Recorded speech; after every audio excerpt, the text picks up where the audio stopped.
الرحمن الرحیم نحمدہ ونصلی علی رسول الکریم اما بعد قال النبی صلی اللہ علیہ وسلم الحیاء شعبۃ من ایمان اور کما قال علیہ السلام.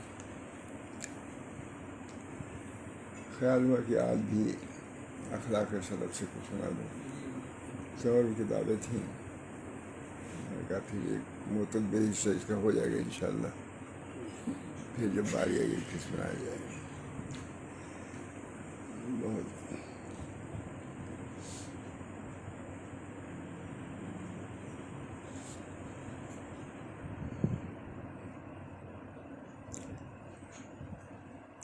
یہ مولانا کتاب ہے اخلاق سلف. یہ اصل کتاب علامہ شعرانی کی ہے، تنبیہ المخترین. جو لوگ دھوکے میں پڑے ہیں ان کو تنبیہ کرنا. اس کا ترجمہ بھی جس نام سے بھی وہ حضرت شاہ محمد احمد صاحب نے تھا، تو انہوں نے اس کی ترجمہ نہیں بلکہ اس ترجمے کی ترخیص ہے. بہرحال علماء نے اس کو پسند کیا. ہم تو بہت دن سے بھولے ہوئے تھے مجھے رہی مطالعے میں تو رہی ہے کتاب، لیکن ایک بار ایک دن ذہن میں آیا کہ اس سے سنا ہوا نکال رہا تھا کتاب. یہ بھی کہا کہ بہت دنوں سے اس کو سنائیں گے، تو اب سنا 3-4 روز سے سنا رہا ہوں. اچھے ملفوظات. علامہ شعرانی بہت بڑے شخص تھے. میں نے بیان کیا تھا کہ بحتحانی رحمۃ اللہ علیہ فرماتے ہیں کہ علامہ شعرانی اور شاہ ولی اللہ صاحب ان علماء میں سے ہیں کہ علوم کی ایک بارش ہوتی ہے پتجھڑ کی طرح، جیسے موسم خزاں میں پتے جھڑتے ہیں، ان دونوں پر علوم کی بارش ہوتی ہے. شاہ ولی اللہ صاحب اور علامہ شعرانی بہت بڑے شخص ہیں. یہ واقعی تو الجواہر کتاب ایک ہے. ہم کو بڑی خواہش تھی مجھ صاحب کہ یہ کتاب حضرت کیا ہے، ہماری خاص کتاب تھی. جی حضرت کی کتاب تھی، وہ ہماری کتاب، وہ اسی سے مطالعہ کرنا ہوتی. ہم نے مدینہ منورہ میں ایک شخص سے کہا بھائی الواقیت والجواہر ہم کو چاہیے. تو اللہ کے بندے کو وہاں پر جو سب چیزوں کے دشمن ہیں وہ لوگ اس کی علامہ محی الدین عربی ان کے خاص شاگرد ہیں وہ، لیکن وہی مل گئی الواقیت والجواہر. بہت زبردست. یہ واقعیت والجواہر نام ہی ہے، یاقوت والجواہر. انہوں نے 7 جلدوں میں فتوحات مکیہ ہے یا 8 جلدوں میں پوری. تو انہوں نے واقعی والجواہر کو جو لکھا ہے ایک ایک باب کو 2-2 صفحے میں لکھا، 3-3 صفحے میں. تو انہوں نے لکھا کہ میں نے ہر باب کو لکھنے میں پوری کتاب دیکھا 8 جلد. ہر باب کو لکھنے کے لیے پوری کتاب کئی جلدوں میں جو ہے دیکھا تب لکھا. اور کہتے ہیں کہ یہ میری کرامت ہے، میں اپنے کرامت کا معتقد ہوں. یہ میری کرامت ہے کہ 1 صفحہ 2 صفحہ لکھنے کے لیے پوری کتاب. ہے ہمارے یہاں سب کتاب موجود ہے. فتوحات مکیہ عجیب و غریب علوم ہے. قائد کے سامنے لکھا ہے، اس کتاب کو بھی لکھا ہے کہ ہمارا طریقہ ابن تیمیہ کو بھی لینا ہے، شیخ محی الدین عربی کو بھی لینا ہے. دیوبند کا مسلک دونوں کا معتدل ہے. علامہ ابن تیمیہ کو بھی ہم نے لیا ہے اور علامہ شعرانی کو بھی لیا ہے. دونوں ہمارے حضرت کا تو اڑنا بچھو نہیں ہے. تو یہ واقعی تو جو ہے اللہ تعالیٰ ہم سب لوگوں کو ان کتابوں سے فیض پہنچائے. بہت زبردست کتاب ہے، اللہ کا شکر ہے. یہ واقعی تو جو ہے یہاں جا کر بہت اچھی کتاب ہے. حضرت تھانوی نے التنبیہ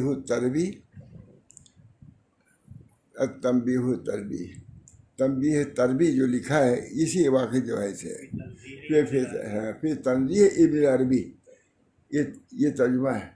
مولانا احمد رضا خان کہتے تھے اشعری کو نام رکھنے کے بعد اچھا ڈھنگ ہے. التنبیہ التربی اور تنزیہ ابن عربی بڑی عمدہ کتاب، بہت اچھی کتاب. اللہ تعالیٰ ہم سب لوگوں کو اس سے مستفید ہونے کی توفیق. یہ کتابیں کوئی پڑھتا ہی نہیں ہوتا، پڑھنا چاہیے. تھوڑا سا ذوق تو رہے، تھوڑا سا ذوق رہا، حالی ذوق ہونا چاہیے. خالی نہیں، حالی تو علوم تو ہیں ہی مجھے، علوم بھی کہاں ہیں، لیکن بہرحال لیکن حالی تو ان حضرات کے کتابوں کو پڑھنے سے واقعی یہ ہے ہمارے حضرت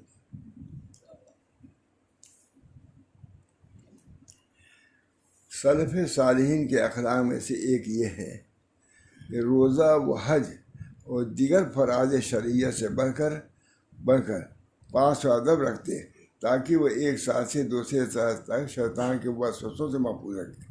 یہ جو روزہ نماز کرتے تھے اس کا ادب اتنا کرتے تھے کہ اس کا اثر سال بھر رہے، ضائع نہ ہو جائے۔ نہیں، یہ مطلب کہ روزہ و حج میں دیگر فرائض شرعیہ سے بڑھ کر، روزہ اور حج میں دیگر فرائض شرعیہ سے بڑھ کر پاس و ادب کا لحاظ رکھتے ہیں، کیونکہ روزے کا تعلق سال بھر سے، حج کا تو اس کو خوب اچھی طرح رکھو، تاکہ نماز تو اس وقت ہے، پھر اثر وقت پڑھو گے، اس کے فضول برکات تو جاری ہیں روزانہ، لیکن روزے کا یا حج کا یہ تو سالانہ ہے، بہت خاص چیزیں دکھ رہے ہیں، تاکہ وہ ایک سال سے دوسرے سال تک شیطان کے وسوسوں سے محفوظ رہے۔ ایسا حج کرو، ایسا روزہ رکھو، اب سے نیت کر لو بھائی کہ اسی روزہ رکھیں گے، زندگی رہیں گی۔ اللہ تعالیٰ ہم لوگوں کو اسی روزہ رکھنے کی توفیق دے۔ حج بھی کیا ہے، حج میں بھی بہت سے لوگ ایسے بازاروں کی گشت کرتے رہتے ہیں۔ حضرت وہاں صاحب فرماتے تھے بھائی دیکھو بچاؤ، بہت سے لوگوں کا حج ایسا ہے جو جدت تک جاتے جاتے ختم ہو جاتا ہے، برباد۔ بہت سے لوگوں کا حج ہے بمبئی میں آ کے ختم ہو جاتا ہے، بہت سے لوگوں کا حج گھر جا کے ختم ہو جاتا ہے۔ کہاں یہ حج بچانے کی چیز ہے، جدے میں ضائع نہ کرو، بمبئی میں ضائع نہ کرو۔ مولانا بہت اس قسم کی باتیں بہت کرتا ہے۔ اللہ تاکہ وہ ایک سال سے دوسرے سال تک شیطان کے وسوسوں سے محفوظ رہے۔ اچھی بات ہے، اللہ ہم سب لوگوں کے حج کیا ہم لوگوں نے ادا کیا، حضرت وغیرہ واقعی ادا کرتے ہیں، ماشاء اللہ صاحب نے دیکھا بہت سے زیادہ آپ لوگوں کو وظائف و فرائض، بس دو مرتبہ ٹہلنے جاتے تھے، گرمی میں بھی لکشے پہ جاتے تھے، کیا ہوا ٹہلنے میں نہیں جاتے تھے، وہ پڑھنے جاتے تھے قرآن شریف، حافظ بہت زبردست حافظ تھے، پڑھتے ہی رہتے تھے، تو جاتے تھے تاکہ اگر ایک مندر پڑھا ہے دوسری مندر کے لیے، ایک ختم کیا ہے دوسرے ختم کے لیے، لگے ہی رہتا تھا۔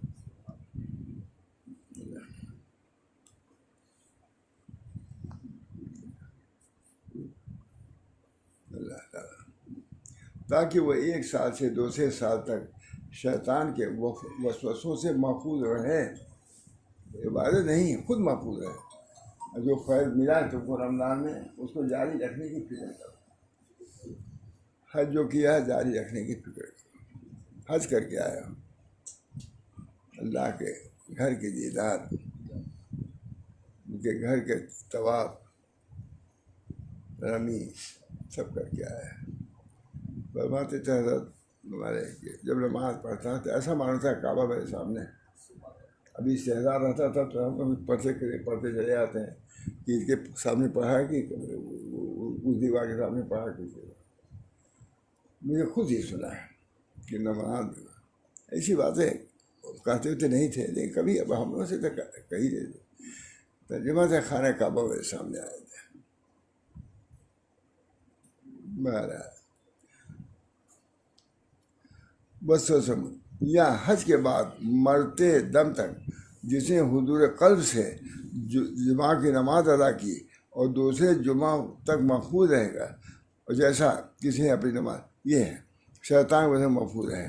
یا حج کے بعد مرتے تک جس نے حضور قلب سے، یعنی صرف ایک سال نہیں بلکہ مرتے دم تک اس کا اثر رہے گا، جس نے حضور قلب سے جمعہ کی نماز ادا کی، وہ تو حج و روزہ ہے، جمعہ کے بارے میں جس نے حضور قلب سے جمعہ کی نماز ادا کی اور وہ دوسرے جمعہ تک محفوظ رہے گا۔ اور جیسا جس کسی نے ایک نماز حضور قلب سے ادا کی وہ دوسری نماز ہے ابلیس سے بچا رہا. ابھی نماز جو پڑھا ہے حفاظت میں ہو گیا اللہ کی. لا الہ الا اللہ ہچ نہیں. لا الہ الا اللہ کے بارے میں حدیث ہے کہ لا الہ میں میرا ہچ نہیں. جو اس میں آگے شیطان سے محفوظ ہو گیا ہے تو پوری نماز ہی ہے میرا حفاظت.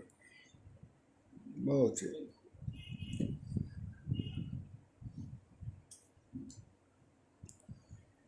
ادا کی وہ دوسری نماز ابلیس سے بچا رہا. ان باتوں سے وہ لوگ واقف ہیں جن کو اللہ تعالیٰ نے اسرار شریعت سے مطلع فرمایا ہے. وہ جانتے ہیں کہ نماز جمعہ پڑھ لیا کیا ملا ہم کو, حفاظت مل گئی. آتا ہے نا سماج کے بارے میں اسراء کی نماز میں وہ ہے کہ اللہ کفیل ہو جاتا ہے, 2 رکعت 4 رکعت پڑھ لیتا ہے.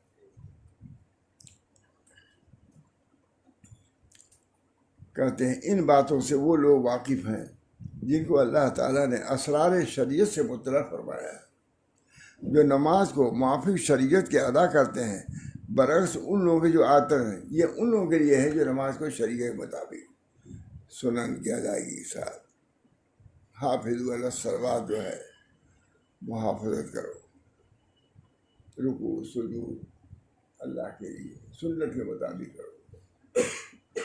تو نماز تو حضور کے زمانے میں ایسی تھی جو نماز تھی نہیں. صلی فإنک لم تصلی. حضور اقدس صلی اللہ علیہ وسلم کے سامنے ایک صحابی نماز پڑھی. اب یہ سب چیزیں آنی چاہیے نا, درس کے جگہ بنانا چاہیے. میں بہت کہتا ہوں یہ خالی درس والی نہیں کہ مسئلے درس پہ آپ بیٹھے, یہ مسئلے پر بھی آنا چاہیے. صلی فإنک لم, کیا ہوتا ہے حضور کا جملہ یہ ہے, صلی فإنک لم تصلی. نماز پڑھو تو یہ نماز نہیں پڑھی. اب اس سے بڑھ کے کوئی عالم کہہ سکتا ہے؟ سب انتہا کو جو تھا امر بالمعروف نہی منکر کے الفاظ و کلمات تک حضور سکھا گیا ہے. صلی فإنک لم تصلی. نماز پڑھو. نماز تمہیں نہیں پڑھی جا کے کی پڑھا جب تمہیں ویسی پڑھی. تعدیل ارکان کے ساتھ نماز ہے. فإنک لم تصلی. نماز پڑھو. نماز تمہیں نہیں پڑھی. اب یہ نماز کیا موجب برکات ہوگی. اللہ تعالیٰ ہم سب لوگوں کو یہ نماز روزہ کم نہیں کہ ایک ساتھ تھے آزاد تھے لیکن نماز پڑھنے لگے تھے, حضرت کے یہاں جانے لگے تھے. تو ان کے ایک ساتھی تھے, تو گئے ان کے یہاں, کہا کہ فلاں ہیں, بہت عقیدت سے بیان کرتے تھے. کہا نہیں نماز پڑھنے گئے ہیں. کہا بھی نمازی روزے کے چکر میں پڑے ہوئے ہیں, ہم نے بہت دیر سے نماز پڑھی, ہم کو کوئی ملا نہیں, کیا اس چکر میں پڑھے ہیں نماز میں. حضرت کی بات معلوم ہوئی. ڈاکٹر صاحب الدین نے آگے کہا کہ حضرت یہ بات ہے. اور تھے عبدالشکور صاحب, جاوید جانتے ہوں, بڑی عمدہ نماز پڑھتے تھے. داڑھی نہیں دیکھا کہیں تک, لیکن نماز تو واقعی ایسی پڑھتے تھے کہ ہم لوگ کو رشک ہوتا تھا. میں بھی تھے,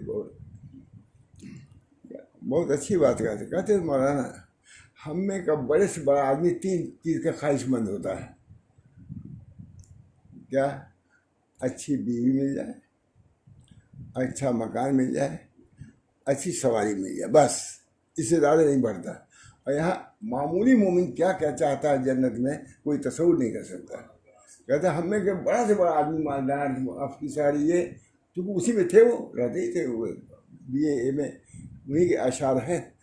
معرفت حق میں شروع میں انہیں کے طرح اشعار ہیں. اشعار کو مانگتے ہیں. تو کہا ہم لوگ سے خود بہت دیر سے بات کہتے دیکھیں ہم لوگ پوری پرواز مجھے 3 طرف ہے. بیوی اچھی مل جائے, مکان اچھا مل جائے, سواری اچھی مل جائے, بس. اور مومن جو مومن ہے وہ ان چیزوں کا خیال بھی نہیں کرتا. وہ تو آگے بڑھتا ہے جنت کے نعمتوں کے در. بڑے اچھے انداز سے کہتے تھے, مجھے یاد نہیں آ رہا ہے, بہت کہتے تھے. نماز بڑے خشوع و خضوع سے اللہ ہوگا. اسی نماز میں نہیں دیکھتا تھا ایسا رکوع, ایسے سجود. ہاں تو وہی نماز پڑھنے گئے تھے. تو ان کے ساتھی ایک گئے, وہ بھی کمیونسٹ تھے. وہ کمیونسٹ رہ گیا, وہ مومن کامل ہو گیا الحمدللہ. تو انہوں نے کہا کہ بھائی کہاں گئے نماز پڑھنے؟ کہا ابھی نمازی روزے میں لگے ہوئے ہیں، ہم نے بہت دور سے نماز روزہ کیا، نماز پڑھا لیکن کچھ ملا نہیں۔ اب حضرت کو یہ جملہ پوری زندگی کے لیے کافی۔ کہا ان کو نہیں ملا، مجھ کو بہت ملا۔ نمازی سیدنا عبدالقادر جیلانی کو ملا، نمازی سے صحابہ کو ملا، تم کو نہیں ملا، تم جانا تم محروم ہو، یہ کہتے رہے مجلس میں بار بار۔ یہ چیز ایسی اس کا جواب دیتے رہے کہ ہم کو تو نمازی سب کچھ ملا ہے، صحابہ کو نمازی سب کچھ ملا ہے۔ ایک واقعہ باپ کو لطف سناتے تھے، ایک سپاہی تھے تو وہ مجرموں کو جیل خانے سے لیتے تھے، کچہری لے آتے تھے، اور بیٹھے مجرم کو کہا کہ تم بیٹھے رہو نماز پڑھیں، تو نماز پڑھنے گئے ظہر کی رہی ہوگی پڑھ رہے، وہ مجرم بھاگ گئے، ملزم اب آئے دیکھا تو نہیں ہے، بہت گھبرائے، تھوڑا سا ادھر ادھر دیکھا، کہا نمازی کو بھاگا ہے تو نمازی وتی آئے گا، اتنا یقین تھا ان کو، نماز پڑھنے میں بھاگا ہے تو نمازی پڑھتے ہوئے آئے گا۔ جو ہے تو نماز پڑھنے لگے، آئے دیکھا صاف ہے، دیکھا موجود ہے، کہ بھائی کیسے آ گئے؟ کہا کیا کریں، جس گلی میں گئے اس گلی کو بند پایا ہم نے، بھاگنے کے لیے جس گلی، بہت سناتے تھے، ایک آدھ قصہ تو سنا دیا کہ یہ آپ لوگ حضرت کا، یہ بہت واقعہ سناتے تھے۔ نماز کے پانے پر کہا نماز غائب، کہا کہ اب ہم نماز ہی پڑھیں گے، نماز ہی پڑھنے میں یہ بھاگا ہے، غائب ہوا ہے مجھے، نماز ہی پڑھنے آج دیہات بیٹھا ہوا ہے۔ کہا بھائی تم کیسے بیٹھ گئے ایسے؟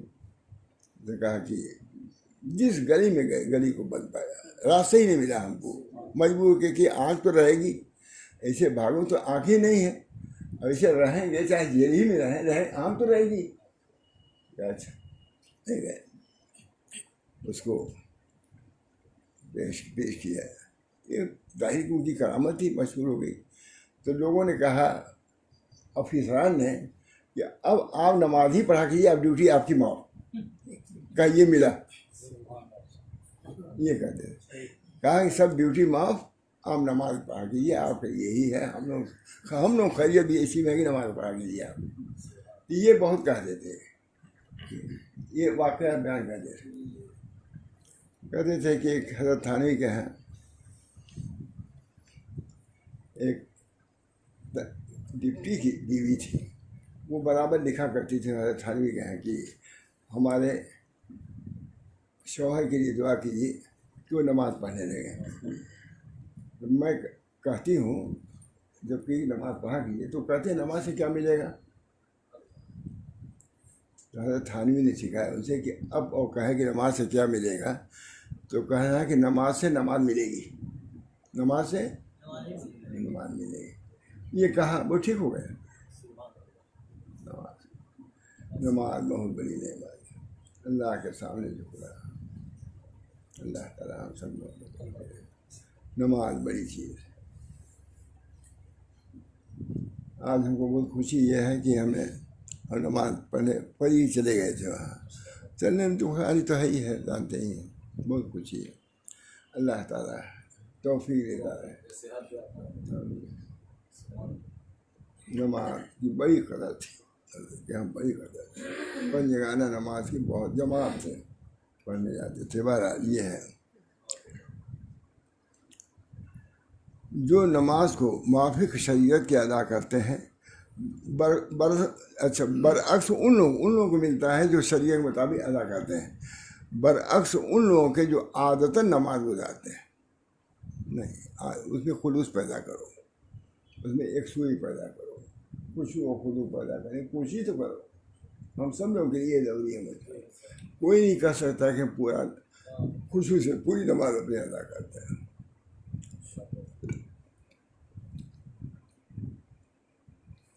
مولانا شاہ رسول اللہ صاحب یہاں آئے تھے تو مولانا رفیع الدین صاحب تھے، حضرت تھانوی کے ایک خلیفہ، سوداگر مسجد و مشہور ہے۔ انہوں نے کسی سے کہا کہ بھائی اگر تو نماز خشوع سے پڑھنا دیکھنا چاہتے ہو تو مولوی ولی اللہ کی نماز دیکھو۔ پیر بھائی تھے، کہا انہوں نے، تو نماز میں کسی نے مولانا خلیل احمد صاحب سے کہا کہ بہت اچھی نماز پڑھتے ہیں، کہا میں کیا، رشید احمد صاحب اس سے سندر نماز پڑھتے تھے. اس میں اشبہ بصلاۃ النبی حضرت عبداللہ بن مسعود کی نماز کہی گئی ہے کہ اس میں بھی مشابہت کی نماز کس کی حضور کے نماز کے مطابق اس کی طرح. فضیل ابن عیاض رحمۃ اللہ فرماتے ہیں ہم نے ایسے لوگ دیکھے ہیں جو اپنے روزوں کو ہنسی سے بچاتے تھے اور فرماتے تھے کہ یہ مہینہ نیکیوں میں ایک دوسرے پر سبقت کرنے کا ہے نہ کہ غفلت اور ہنسنے کا ہے. یہ اخلاق.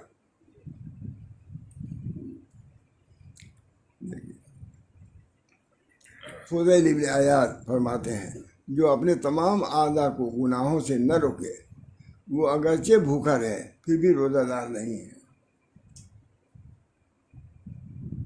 اور جو اپنے اعضاء کو روکے وہ در حقیقت روزے دار ہے. فضیل ابن عیاض کا بہت ذکر آتا ہے.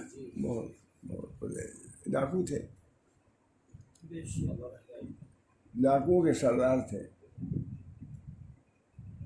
مگر اللہ تعالیٰ نے بزرگوں کو سردار بنا دیا. وہ واقعہ پھر کبھی سنائیں گے. فضیل ابن عیاض فرماتے ہیں سفیان ثوری رحمۃ اللہ نے بصرہ سے پیدل چل کر حج کیا. کسی نے آپ سے پوچھا کیا آپ کے پاس سواری نہ تھی جس پر آپ سوار ہوتے؟ تو آپ نے فرمایا بھاگا ہو غلام اپنے آقا کے پاس صلح کے لیے سوار ہو کر ہی آنا پسند کرتا ہے، بخدا میں اس زمین میں آنے پر سخت شرمندہ ہوں.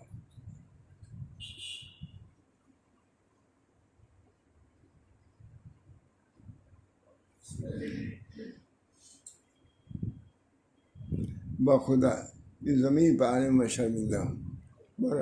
حال پھیل گیا. میں نے حضرت علی خواص رحمۃ اللہ فرماتے سنا ہے کہ میں نے ایسے لوگ دیکھے ہیں جو اونٹوں پر بغیر کجاوے اور سائبان کے حج کرتے تھے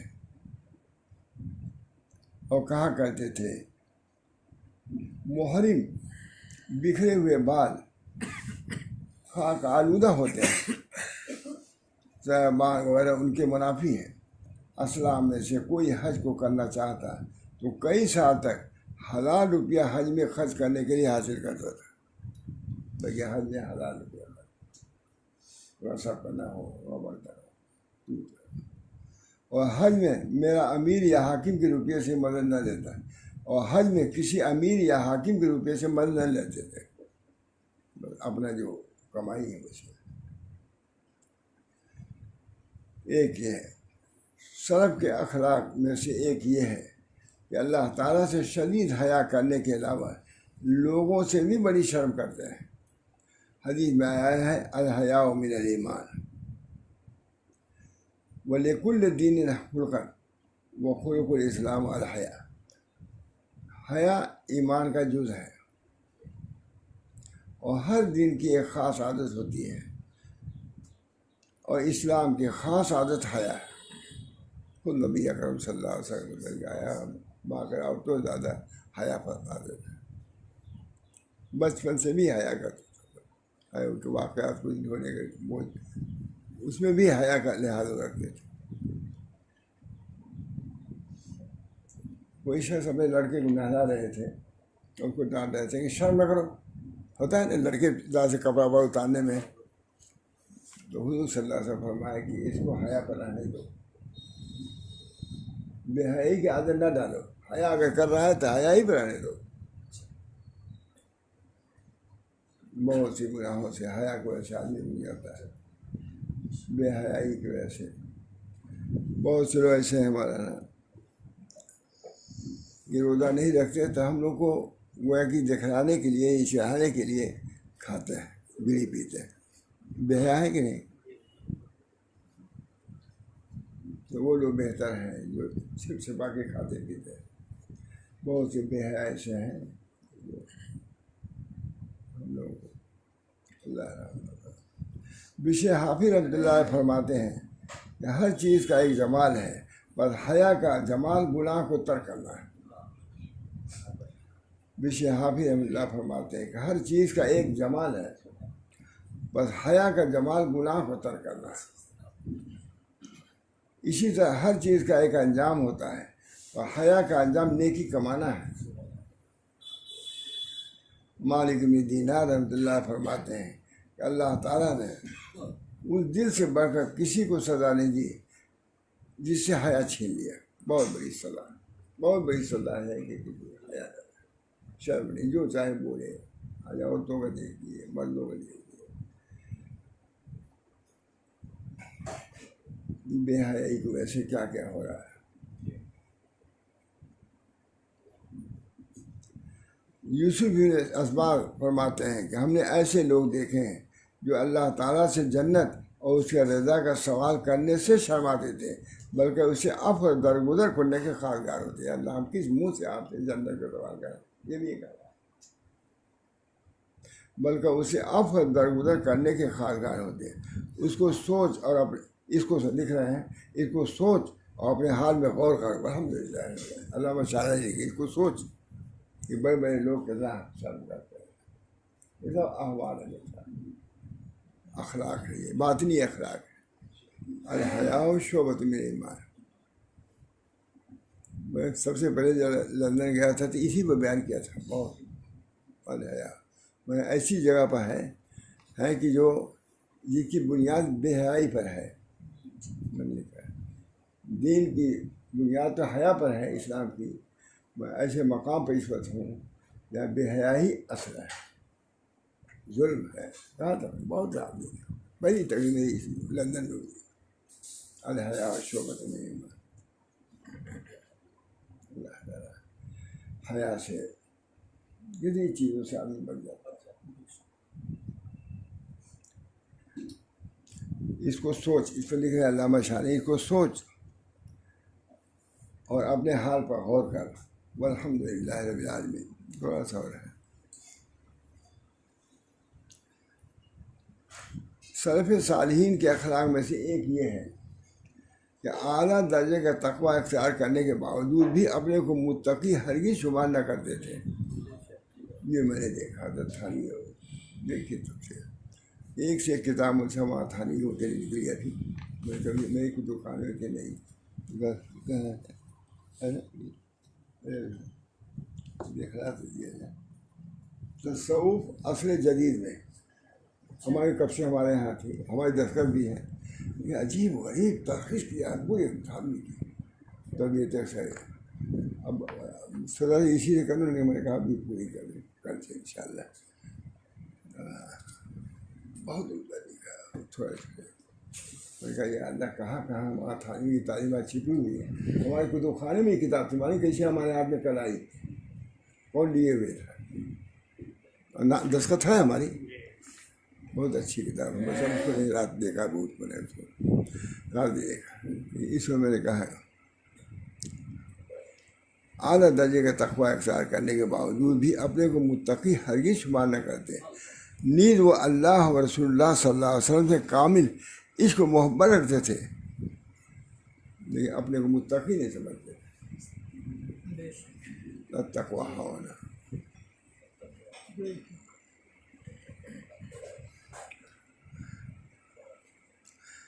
امیر المومنین حضرت عمر بن خطاب اپنے نفس کو مخاطب کر کے فرماتے، اے خطاب کے بیٹے، اللہ سے ڈر.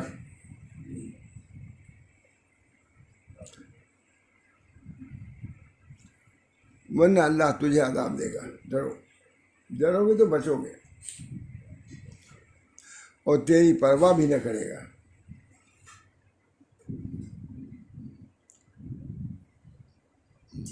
اپنے نفس کو فرماتے خطاب کے بیٹے اللہ سے ڈر، ورنہ اللہ تجھے عذاب اور تیری پرواہ بھی نہ کرے گا. اور فرماتے کہ جو اللہ سے ڈرتا ہے وہ نفس کی ہر خواہش کو پورا نہیں کرتا. اللہ عروہ ابن ارقہ فرماتے ہیں آدمی کا اللہ سے محبت کرنا قرآن مجید کی محبت، آدمی کا اللہ سے محبت کرنا قرآن مجید کی محبت اور اس پر عمل کرنے کا نام ہے. آدمی کا اللہ سے محبت کرنا کیا ہے؟ قرآن مجید کی محبت اور اس پر عمل کرنے کا نام ہے. اور رسول اللہ صلی اللہ علیہ وسلم کی محبت آپ کے سنتوں پر عمل کرنا ہے. حضور صلی اللہ علیہ وسلم کی محبت صرف یہی زبانی نہیں بلکہ آپ کی سنتوں پر عمل کرنا. محمد میں واسع رحمۃ اللہ فرماتے ہیں کہ بہت سے ایسے لوگ ہیں جو خیال کرتے ہیں کہ وہ اللہ کے محبت میں کامل ہو چکے ہیں، حالانکہ اللہ تعالیٰ ان سے ناراض ہے۔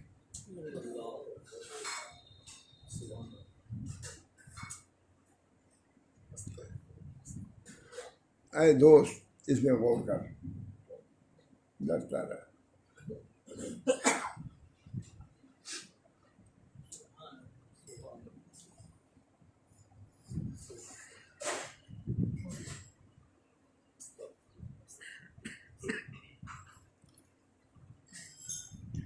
سلف صالحین کے اخلاق سے ایک یہ ہے کہ دنیا سے انتہائی بے رغبتی رکھتے ہیں، اور جو اس کا طالب ہوتا ہے اس کی مذمت کرتے ہیں۔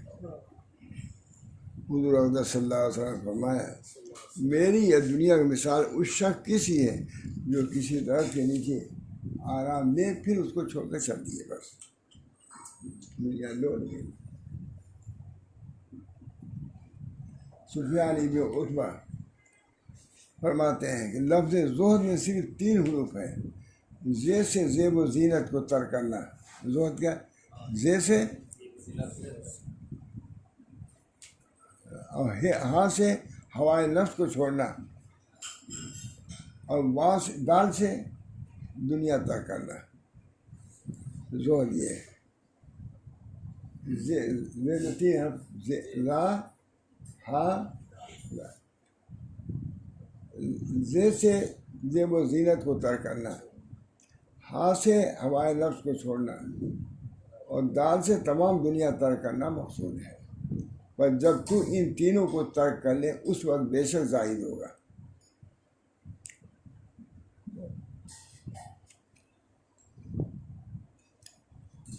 جب بلال ابن سعد فرماتے ہیں، اگر ہمارا گناہ صرف یہی ہو کہ اللہ کی طرف رجوع کرنے کے بعد پھر دنیا کی طرف راغب ہو تو بھی کافی ہے۔ محمد بن سیرین فرماتے ہیں، لوگ دنیا کے لیے امام حنیفہ کے طالب ہوئے تو آپ نے انکار فرمایا۔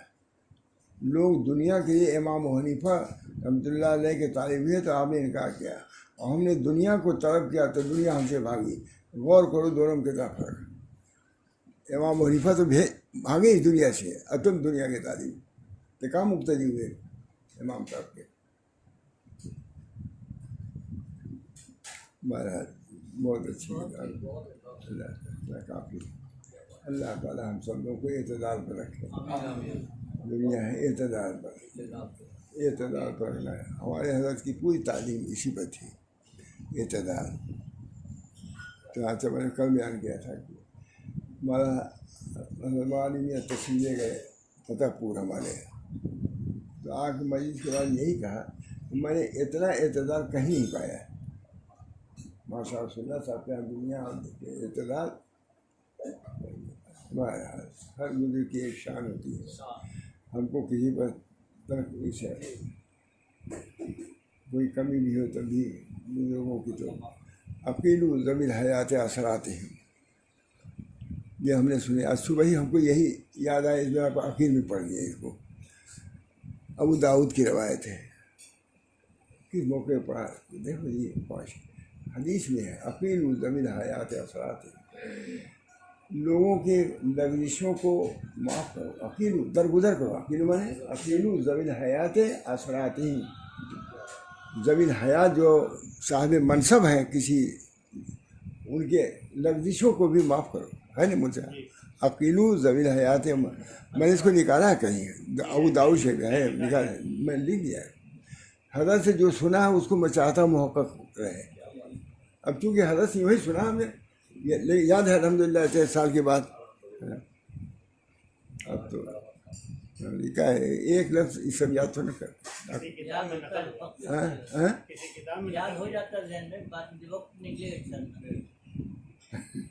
عقیل ذوی الحیات اثرات۔ یہ بڑے اس سے فرمایا کہ دیکھو حدیث ہے کہ جو کوئی بڑا آدمی، ذو وجاہت آدمی سے کوئی غلطی ہو جائے تو اس کو اچھالو نہیں، بلکہ اس کو دباؤ، کیونکہ اس کی عزت تمہاری عزت ہے۔ اگر ذوی الحیات یعنی بڑا آدمی اگر ذلیل ہوگا تو کیا تم ذلیل نہیں ہوگے؟ اب یہ کیا تقریر حضرت کرتے تھے مجھے نہیں یاد۔ عقیل ذوی الحیات اثرات ہیں، جو ذوی الحیات ہیں ان کے اثرات یعنی لغزشوں کو درگزر کرو، ان کے پیچھے نہ پڑو۔ فرماتے دیکھو ابھی یہ کہیں گے ابھی کتابیں لکھ دیں گے سب، یہ بھی کہتے تھے کہ یہ لوگ یہ نہیں کسی اپنی مرضی سے رہے ہیں اس کو، یہ بھی کہتے تھے ذوی الحسرات۔ اب کیا ہے ذوی الحیات اثرات ہیں، آئین سے نکال دیجیے۔ اب حدیث کیا ہے کہ ان کی لغزشوں کو، اور اب کیا ہے عقیل ذوی الحیات اثرات، ان کے اثر کو ظاہر کر دو تاکہ تم بھی بے اثر ہو جاؤ گے، ہو جائے گے نہیں؟ جب دوسروں کی لغزشوں کو اپنے آقابی کے نہیں معاف کرو گے تم ان لغزشوں میں مبتلا ہو جاؤ گے، تمہارے اثرات ختم ہو جائیں گے۔ یہ صبح اٹھا ہوں فوراً یہ چاہتے ہو تو میں اخیر میں اس کو بتا دیا، جب اٹھا ہوں اسی وقت حضرت کی یہ بات یاد آئی، حدیث ہے یہ، حضرت کی کیا بات ہے؟ عقیل دیکھ لیجیے گا ابو داؤد میں شرح ہے، میں نے ہاں ہاں عقیل ذوی الحیات، یہ بہت بڑا اخلاق ہے صاحب۔ ایک آپ سے کوئی بات ہوئی، آپ سے بات ہوئی، اب ایک ہی بڑا آدمی ہے اس سے غلطی ہوئی ہے تو اس کو مت اچھالو۔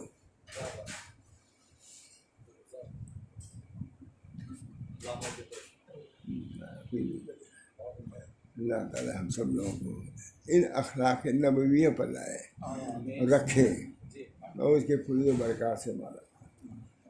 عقیل ذوی الحیات حضرت کی بات بہت ہے، میں نے سنا ہے صاحب، بخاری شریف کی بات ہے کہ علم حاصل نہیں کر سکتا مستکبر اور مستحی، بخاری شریف میں ہے نا، علم حاصل نہیں کر سکتا مستکبر اور مستحی۔ میں نے ان کے سامنے بھی کہا، خان پوری کے سامنے بھی، حضرت لوگ ہیں، میں نے کہا حضرت نے ہم لوگ یہ سنایا ہے کہ امام بخاری تو یہ کسی کا قول نقل کیا ہے، امام بخاری تو یہ فرما رہے ہیں کہ تکبر والا اور حیا والا آدمی علم حاصل نہیں کر سکتا۔ حضرت نے فرمایا کہ نہیں، صرف تکبر والا علم حاصل نہیں کر سکتا، اور وہ حیا جو علم سے مانے ہو وہ کبر ہے، حیا ہی نہیں ہے۔ حیا محمود یہ ہے کہ اس کی جگہ پر ہو، جہاں حیا نہ کرنا چاہے وہاں حیا نہ کرنا، یہ تواضع ہے۔ حضرت نے فرمایا یہ بخاری کی شرح میں ہم لوگ پایا، سمجھ گئے آپ نے؟ ہاں، مستقبل اور مستحی، تکبر کرنے والا یہ تو ٹھیک ہے، لیکن مستحی جو علم سے مانے جو حیا ہو وہ حیا محمود نہیں ہے، بلکہ وہ کبر کے جگہ پر ہے۔ بہت برباد ہے،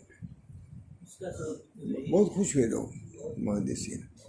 اللہ تعالیٰ ہم سب لوگوں کو ان رذائل سے بھی محفوظ رکھے۔ یہ سب کتاب اسی لیے رذائل جہاں تک ہو سکے اس سے بچو۔ حضرت تھانوی گئے، اسی کی اصلاح ہوتی تھی۔ کبر اگر ہے، حکم ہو گیا کہ یہ لکھ کے اوپر چپکائیں صدر دروازے پر کہ میرے اندر تکبر ہے، گئے لکھ بھی لیا تکبر۔ وہاں شبیر علی صاحب کہا کیا ہے؟ کہ بھائی حضرت کا حکم ہے کہ لکھو کہ ہمارے یہاں کبر ہے تاکہ ہمارا کبر ضائع ہو جائے، اسی لیے گئے۔ مولانا کے چچا تھے سگے بڑے والی، کہا ابا آپ نے فلاں سے کہا ہے کہ یہ لکھ کے چاہوں دروازے پہ چپکاؤ، چسپا کرو کہ میرے اندر کبر ہے۔ تو جب انہوں نے لکھ لیا اور چپکانے جا رہے ہیں، کہا اب بھی تکبر باقی ہے؟ کہا نہیں روک دو، روکو، روک دیا۔ نہیں سمجھ گئے نا؟ بات نہیں ایسی تھی، بہت مزاج شرار سے، لیکن حضرت نے کہا تھا اللہ تعالیٰ ہم سب لوگوں کو ان رذائل سے بھی محفوظ رکھے۔ جب میں پہلے سال گیا تھا مولانا، تو ایک خان پوری جو مشہور ہے، وہ خان پور میں 3 قتل ہوا تھا پردھانی کے الیکشن میں، پردھانی کے الیکشن 3 قتل۔ اب میں خانقاہ گیا تھا، اخلاق یہیں پر بیان ہی کیا تھا، میں گیا، میں کہا یار حالات بڑی کشیدہ تھے، تھے نا اپنے، کیا میں بیان کروں، لیکن میں نے کہا میں بیان تو کروں گا۔ اچھا یہ بھی معلوم ہوا کہ 100% یہاں نمازی ہیں، معاف کریں کوئی بات اگر کسی کو 100% نمازی ہیں، لیکن 3 قتل چند دن پہلے ہوا تھا، جانا ڈر لگ رہا تھا۔ میں نے بیان کیا کہ نماز پر محنت ہوئی تو 100% نمازی ہو گئے، اخلاق پر محنت نہیں ہوئی تو 3 قتل ہو گئے پردھانی کے معاملے میں۔ بتاؤ ضرورت ہے کہ نہیں اخلاق کی؟ کہتے نہیں وہ ضرورت ہے، سمجھ گیا؟ نماز پر محنت ہوئی تو 100% نمازی ہو گئے، لیکن اخلاق پر محنت نہیں ہوئی تو ایک پردھانی کے معاملے میں 3 قتل ہو گئے۔ بتاؤ اخلاق کی اصلاح کی ضرورت ہے کہ نہیں؟ سب مان گئے، تبھی تو مانے۔ پہلے سال والا جو ہمارا ہے سب پورا گجرات مان گیا کہ میں مولانا کی ضرورت ہے۔ یہ بہت ہمت کی بات تھی اس وقت کہنا۔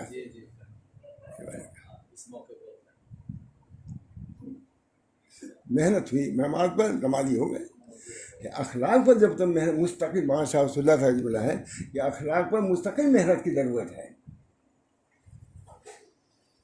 بھائی کسی کام میں، کالج کے کام میں کسی ایک پر محنت کرے گی تو اسی میں کامیابی ہو۔ دوسری چیز تو ایسی رہے گی، کچھ نہیں جانتا۔ حساب میں محنت ہوئی، حساب ہے۔ جغرافیہ میں نہیں محنت، اس کو کچھ پتہ ہی نہیں کہ ہم کس ملک میں رہتے ہیں، جغرافیہ کچھ پتہ ہی نہیں۔ اڑ رہا ہے آسمان پر، لیکن اس کو پتہ نہیں کہ ہم جغرافیہ کی کس مقام پر، کس صوبے میں، کس شہر میں، نہیں پتہ۔ اس بنا پر اس کی بھی ضرورت ہے، اس کی بھی ضرورت ہے۔ اخلاقیات کی اصلاح بنیاد اسی پر ہمارا سب سے زیادہ وزنی چیز اخلاق ہے نا؟ حدیث ہے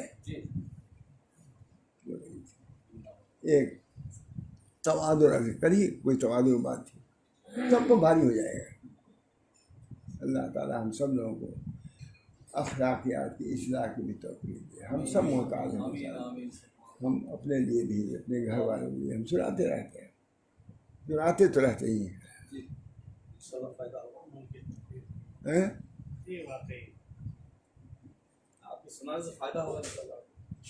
دعا کرو ہمارے وہاں مغفرت ہو جائے۔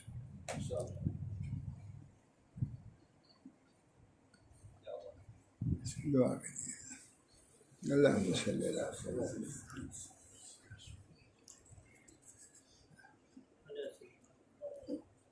اللہم آت نفسی تقواہا وزکھا انت خیر من زکاہا انت ولیہا ومولاہا۔ اللہم انی اسألک الصحۃ والعفۃ والامانۃ وحسن الخلق ورضا بالقدر۔ اللہم انی اسألک الصحۃ والعفۃ والامانۃ وحسن الخلق ورضا بالقدر۔ ابھی جامع مسجد بصرہ میں وہ آدمی بیٹھے، اس میں حسن بصری بھی تھے۔ حضرت علی گئے، کہا تم لوگ کس کی اجازت سے واز کر رہے ہو؟ اب دیکھیے اس زمانے کی بات ہے نا، مجھے کہا سنائے نا ابھی، کہا تم لوگ کس کی اجازت سے واز کر رہے ہو؟ ہم امتحان لیں گے۔ حضرت علی نے کہا، بولا ہے حسن بصری کا، تم بھی واز کرتے ہو، بتاؤ جو ہم کہہ رہے ہیں۔ حسن بصری ہم لوگ ہوئے حسن بصری پہلے تھوڑے تھے، حضرت علی کے تابع تھے۔ کہا اچھا بتاؤ دین میں سب سے عمدہ چیز کیا ہے؟ واہ کیا انٹرویو، یہی لفظ ہے نا، ہم کو بولنے ڈر نہیں آتا انگریزی۔ انٹرویو ٹھیک کہا نا؟ انٹرویو کہا بتاؤ دین میں سب سے بہتر کیا چیز ہے؟ فوراً کہا ورع۔ دین میں سب سے بہتر چیز ورع، پرہیزگاری، پاسداری۔ اور سب سے بدتر چیز کیا ہے؟ فوراً بتا طمع۔ کیا تم پاس کیا کرو؟ یہ آپ نہیں سنا، اس سے سنا ہے آپ نے، یہ چھوٹی سی بات ہے لیکن ہے جامع کہ نہیں؟ اور اس زمانے میں روکا واز سے۔ اب اگر کسی کو واز سے روکیے، دیکھیں کیا ہوتا ہے، ایک سے بے توک بات، منکر نکیر، اس پر چوکو، اس پر نکیر، اس پر نکیر۔ شاہ ولی اللہ صاحب نے لکھا ہے کہ واز کے لیے بھی عدالت شرط ہے، اور اس کے حدود جاننا ضروری ہے، تفہیمات میں ہے، کوئی کچھ کہہ نہیں سکتا۔ معلوم ہے کہ بہت اچھی بات نہیں، ان کا سوال کرنا اور پھر جواب دینا بھی کتنا ہے۔ کہا کہ بتلاؤ دین میں سب سے اچھی چیز کیا ہے؟ ورع۔ اور دین میں سب سے بری چیز کیا ہے؟ طمع۔ بس کہا تو پاس، پھر اجازت ہوگی واز کریں۔ حسن بصری سعید طائفی سمجھیے، بس اللہ تعالیٰ ہم سب لوگوں کو اپنے بزرگوں کے طریق پر رہنے کی اور چونکہ اشاعت کی بھی توفیق سب کے لیے ہے. یہ نہیں کہ خود بھی اپنے بچوں کے ساتھ بھی معاملات اخلاقیات کے، اپنے چھوٹوں کے ساتھ کیا رویہ رکھنا چاہیے، بڑوں کے ساتھ کیا رویہ. اخلاق مطلب تھوڑی نیت نہیں ہے. ہر گھروں میں بدخلقیاں ہیں صاحب. بہت کم لوگ ایک دوسرے کو حقوق کی رعایت کرتے ہیں، یا آداب کے حقوق تو کیا آداب کیا حقوق کی بھی رعایت نہیں کرتے. کوئی چچا ہے، بڑا بڑا بھائی ہے، ایک جگہ ہم لوگ گئے تھے بڑے کہنے سے بعد ہم کو بہت اچھا لگا. بول صاحب 3-4 بھائی ہیں سب، بڑے بھائی صاحب بھائی. میں نے کہا اچھا اتنا ہے. وہیں گئے تھے ہم لوگ. سوچیے ارے ہمارے شیخ ہیں کہنے میں کوئی نہیں، لیکن ان لوگوں کی کوئی زیادہ نہیں. بھائی جان جو کہتے ہیں میرا دل خوش ہو جاتا تھا. بھائی جان اب کھا لیے، وہ بھی کہتا ارے فلاں کھا لو کچھ کھا لو. نہیں بھائی جان نہیں. میں نے کہا بھائی جان کی اتنی کثرت ہوئی کہ میں خوش ہو گیا کہ بھائی جان کے اندر کہتے ہیں میں خوش ہو گیا.